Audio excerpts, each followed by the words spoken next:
எல்லாம் வந்துட்டாங்க, ஏன் சீக்கிரம் மேக்கப் போடுங்க. நான் என்னங்க அந்த 1000 ரூபாய் கொடுக்கல. இல்லைங்க, நீங்க வந்து என்னங்க 1000 ரூபாய் கொடுக்குறாங்க, நீங்க மேக்கப் போடுங்க, நீங்க வந்துடுவாங்க சொன்னாங்க. இல்லைங்க, 1000 ரூபாய் கொடுத்தாதான் நான் மேக்கப் போடுவேன் அப்படின்னு சொல்லிட்டு நான் வந்து சரி நின்றுட்டேன். சரி கம்ப்ளீட்லி வந்து அந்த ஹீரோ வந்தாங்க, எல்லாம் வந்து நின்றுட்டு இருந்தேன். ஒரு 10:15 மணி ஆச்சு.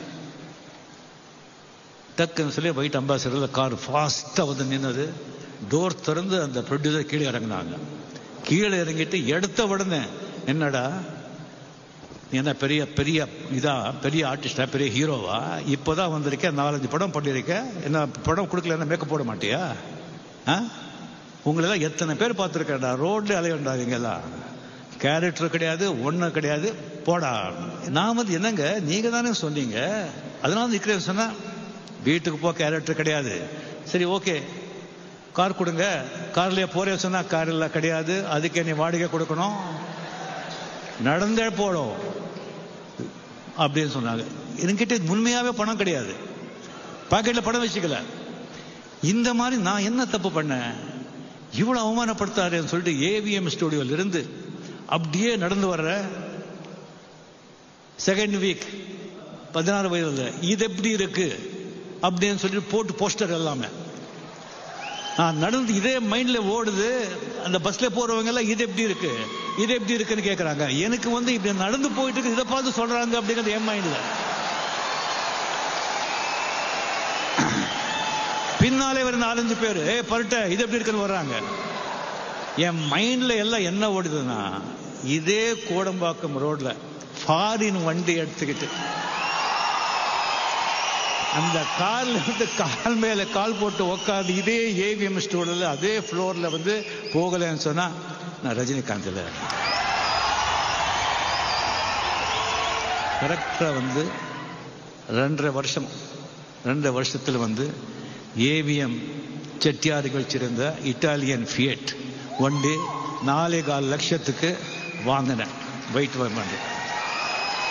வாங்கிட்டு புது பேட்டஸ் கார்டன் அங்கே வந்து அங்கே வண்டி நிற்க வைக்கிறதுக்கு இடம் கிடையாது.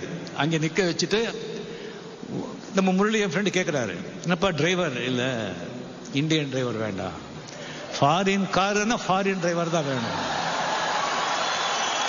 இந்தியன் கார் தான் இந்தியன் டிரைவர், ஃபாரின் டிரைவர். நீ எங்கே ஃபாரினால எங்கே பிடிக்கிறது?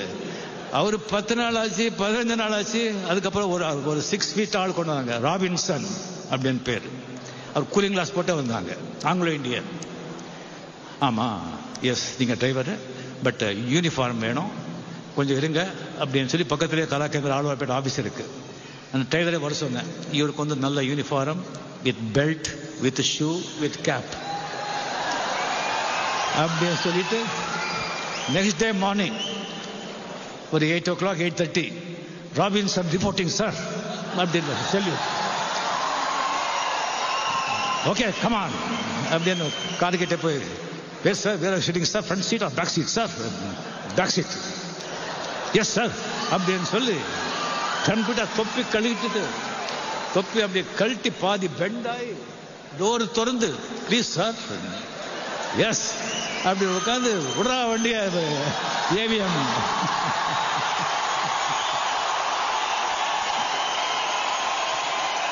அதே ஃப்ளோர் அந்த ப்ரொடியூசர் வண்டி எங்கே அம்பாசிடர் நிற்க வந்தது, அதே அங்கேயே அந்த வண்டி நிற்க வச்சு கீழே இறங்கி 555 சிகரெட் வண்டி சும்மா வண்டி மேல கை வச்சுக்கிட்டு 2 சிகரெட் எல்லாம் வந்து அங்கே வந்து கம்ப்ளீட்லி ஒரு யாரோ கவர்னர் வந்துட்டாங்கன்னு நினைச்சிட்டாங்க.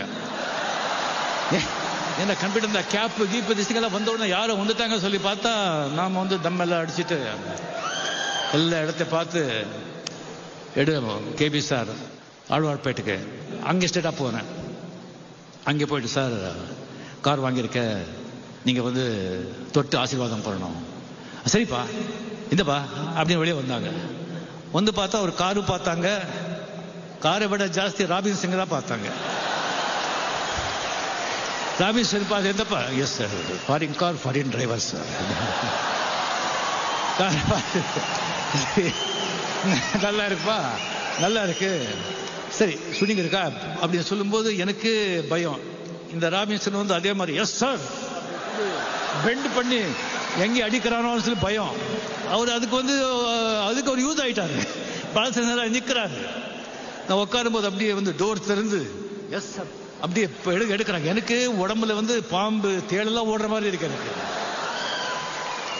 அதுக்கப்புறம் வந்து அந்த வண்டி எடுத்துட்டு வந்து விட்டுட்டு நெக்ஸ்ட் டே வந்து ராபின்சனுக்கு வந்து இல்லை முதல்ல யூனிஃபார்ம் கழட்டு, இந்த செல்யூட் எல்லாம் வேண்டாம் அப்படின்னு சொல்லிட்டு, இது வந்து அந்த 2 வருஷத்துல நான் வந்து நினைச்சதை சாதிச்சேன் அப்படின்னு சொன்னா, அது வந்து என்னுடைய சாமர்த்தியம், என்னுடைய உழைப்பால, என்னுடைய டேலண்டால அப்படின்னு சொன்னா அது தப்பாயிடும். அந்த நேரம், அந்த சந்தர்ப்பத்தில் எனக்கு கிடைச்ச டைரக்டர்ஸ், ப்ரொடியூசர்ஸ், பாத்திரங்கள், அவங்க அங்கே இயக்கின படங்கள், அந்த படம் ரிலீஸ் ஆன நேரம், அதெல்லாம் சேர்ந்து தான் நான் அப்படி வந்து அந்த சாதனை நான் நினைச்சது வந்து முடிஞ்சது.